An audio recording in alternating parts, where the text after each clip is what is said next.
Fala galera do sétimo ano, sejam todos muito bem-vindos para mais um vídeo de matemática aqui no canal do Aprende Brasil. Eu sou o professor Jonatas Carneiro. Nessa aula nós vamos estudar mais sobre gráficos, tabelas, pesquisas e estatísticas. Quer aprender mais sobre isso? Fica ligado nesse vídeo e vem comigo. Muito bem, galera! Eu tenho certeza que você já encontrou em algum jornal, revista, na televisão, qualquer lugar, pesquisas que trabalham com dados estatísticos e essas pesquisas, tenho certeza, eram representadas na forma de gráficos ou tabelas. A melhor maneira da gente representar uma pesquisa, de fazer com que mais pessoas entendam o objetivo da pesquisa e principalmente o resultado das pesquisas, é fazer com que esses dados, com as informações que você conseguiu recolher, sejam apresentados de maneira clara, de maneira simples e de uma maneira direta, para que uma pessoa, ao olhar um gráfico ou uma tabela, possa entender corretamente sobre o assunto da pesquisa e conseguir interpretar o resultado dessa pesquisa. Quem nunca viu, por exemplo, um gráfico nas eleições, sejam elas presidenciais ou municipais, eleições, normalmente os gráficos que apresentam o desempenho dos candidatos com o passar dos dias ou das semanas. E a gente consegue observar o crescimento ou a queda do percentual na intenção de votos dos candidatos através de um gráfico. E nós temos muitos modelos de gráficos para poder representar dados estatísticos e informações que você consegue através de uma pesquisa.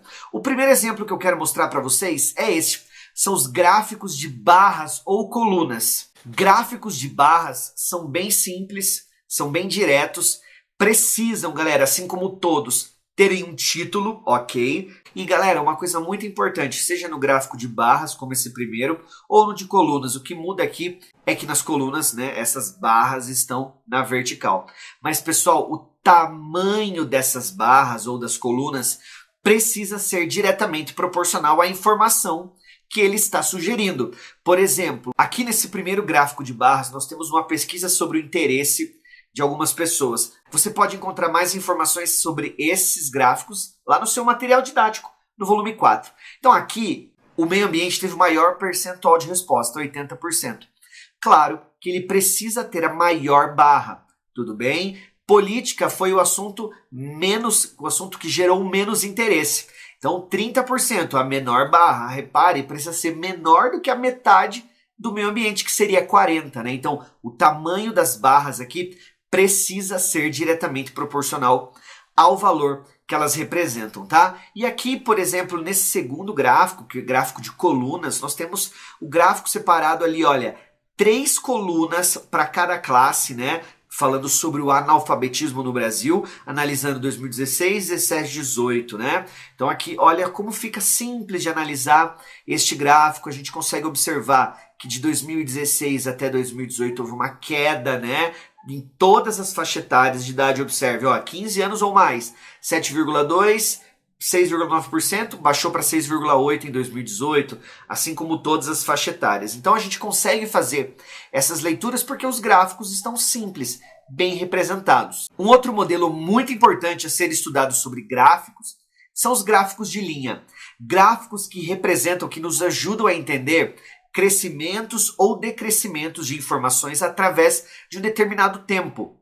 Observe aqui que os eixos dos gráficos de linhas, eles na maioria das vezes se referem ao tempo. Olha só esse primeiro aqui, aos anos de 1872 até 2010, sobre a evolução da população residente no país, né? Você consegue observar o crescimento ano após ano analisando essa linha. Como é que esse gráfico foi construído? Colocou pequenas linhas aqui que representam as colunas, né? De medidas proporcionais e ligou, né, o topo, a ponta dessas colunas, e aí formou esse gráfico de linhas. E aqui no segundo exemplo, galera, nós temos a oscilação dos preços à vista da gasolina comum em 2019. Observe aqui que, olha, no eixo aqui horizontal, nós temos um tempo também, passagem de meses, né? No vertical aqui nós temos o preço. Então, olha, gráfico de linha é um gráfico excelente para análises de informações que mudam com o passar do tempo. E eu tenho certeza que você já viu esse tipo de gráfico em algum jornal, alguma revista, que é o gráfico de setores. Algumas pessoas também chamam de gráfico de pizza.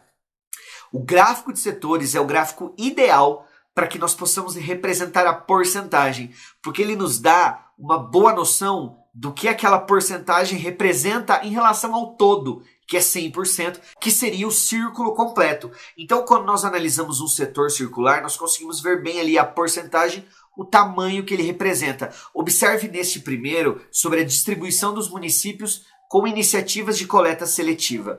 Então aqui no norte, olha, sim, são 63,6%, mais do que a maioria. Então o setor circular aqui é maior do que um semicírculo. O ângulo aqui desse setor circular seria maior que 180 graus, né, que é metade da volta completa, 360. E aqui nós temos um outro de setor circular, apesar de ser uma coroa circular aqui, né, mas representado através de setores, beleza? Então aqui fala sobre as queimadas em 2018 com relação a algumas regiões, né? A Amazônia representa aí, ó, praticamente metade das queimadas. Como é que a gente analisa isso? Vendo o gráfico, olha, a parte verde que representa a Amazônia é praticamente o semicírculo, beleza? E claro, galera, além dos gráficos, nós também temos as tabelas.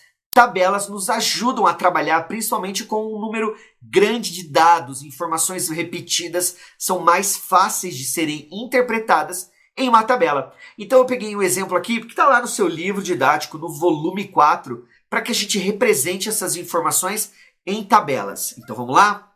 Aqui diz o seguinte, foi feita uma pesquisa sobre animais de estimação que moram em apartamento. Tá? Num prédio, aqui nós temos o número dos apartamentos que responderam a essa pesquisa e as respostas eram apenas sim ou não. Então vamos lá, nós vamos contar quantas pessoas responderam sim.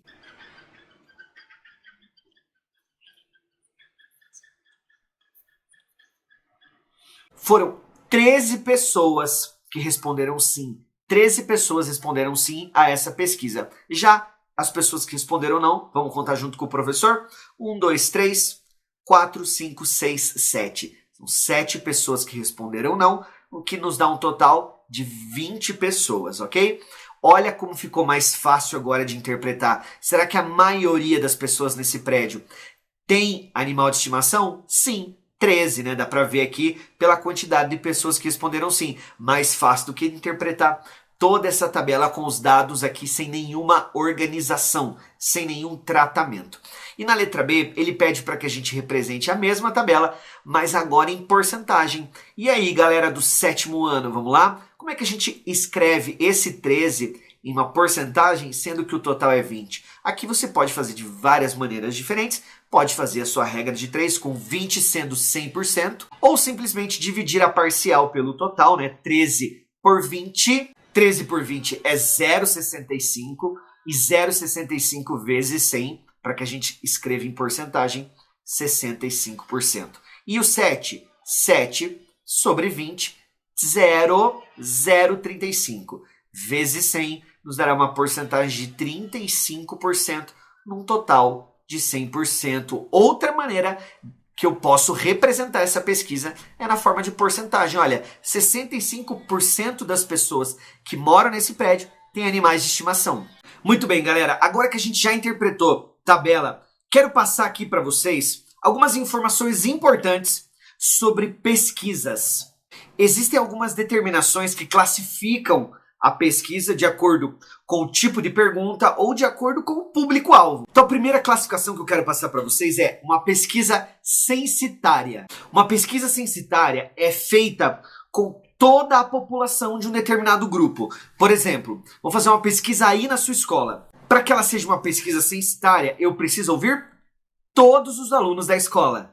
Já uma pesquisa amostral, ela recolhe dados apenas de um determinado grupo que fica dentro de um grupo maior. Então, por exemplo, se eu vou fazer a mesma pesquisa aí no seu colégio, mas ao invés de ouvir todos os alunos do colégio, eu entrevisto apenas os alunos do 7º ano, eu estou realizando uma pesquisa amostral.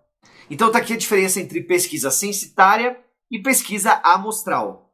E uma outra classificação importante para que você saiba nessa aula são as pesquisas estimuladas e as pesquisas espontâneas. Isso é bem simples da gente entender. Quando alguém vai te fazer uma pergunta e essa pessoa, o entrevistador, propõe opções para que você escolha uma dessas opções como resposta, ele já está te indicando um caminho. Esse tipo de pesquisa nós chamamos de pesquisa estimulada. Por exemplo, em campanhas políticas, é mais comum que o entrevistador, ao ouvir a população, pergunte: olha, qual é a sua intenção de voto no candidato A, B ou C? Entendeu a ideia? Já numa pesquisa espontânea, essas opções não aparecem.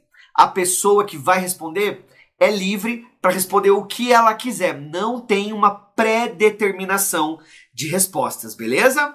E olha só, galera, para que a gente possa organizar de maneira correta, simples e eficaz uma boa pesquisa, você precisa seguir algumas etapas. Então a primeira etapa é que você planeje a sua pesquisa. Escolha um tema, escolha um público-alvo, faça um planejamento para depois executar a sua pesquisa. A segunda dica que eu quero dar para vocês é: registre os dados, anote, coloque a pesquisa em prática e registre as informações que você tiver da sua pesquisa, da sua entrevista. E a última etapa, claro, com esses dados na mão, organize. Organize como? Através de gráficos, de tabelas, do que for melhor para que você apresente esses dados, essas informações, para que outras pessoas fiquem sabendo da sua pesquisa. Olha só, antes de gravar esse vídeo, eu fiz uma pesquisa em uma das minhas redes sociais sobre como as pessoas assistem os vídeos durante o EAD. Se elas assistem o vídeo com a velocidade normal ou se elas assistem o vídeo com a velocidade acelerada. Eu deixei a pesquisa no ar por algumas horas e 71 pessoas responderam. Dá uma olhada aqui, olha. 39 pessoas falaram que assistem na velocidade normal, 32 pessoas falaram que assistem aos vídeos com a velocidade acelerada. E para mostrar para vocês como é que eu vou organizar esses dados da minha pesquisa, olha, eu planejei a pesquisa, pensei no tema, coloquei em uma das minhas redes sociais, esperei um determinado tempo, recolhi essas informações, os meus dados. 39 assistem na velocidade normal, 32 na velocidade acelerada, tá? Organizei os meus dados aqui numa tabela bem simples, mas eu vou representar esses dados num gráfico. E olha que legal esses editores de texto, você sabe aí qual eu estou usando? É bem simples, olha, eu coloquei os dados aqui, vou selecionar inserir gráfico, olha só, vou colocar um gráfico de setores, tá? Para representar a minha pesquisa, dá uma olhada aqui, galera. Vou colocar também, né, o valor de porcentagem, quer dizer que do público que respondeu a minha pesquisa, 45% assistem o vídeo acelerado e 55% deles, das pessoas que responderam, assistem o vídeo na velocidade normal. Essa foi uma pesquisa estimulada. Eu dei apenas essas duas opções para que as pessoas votassem.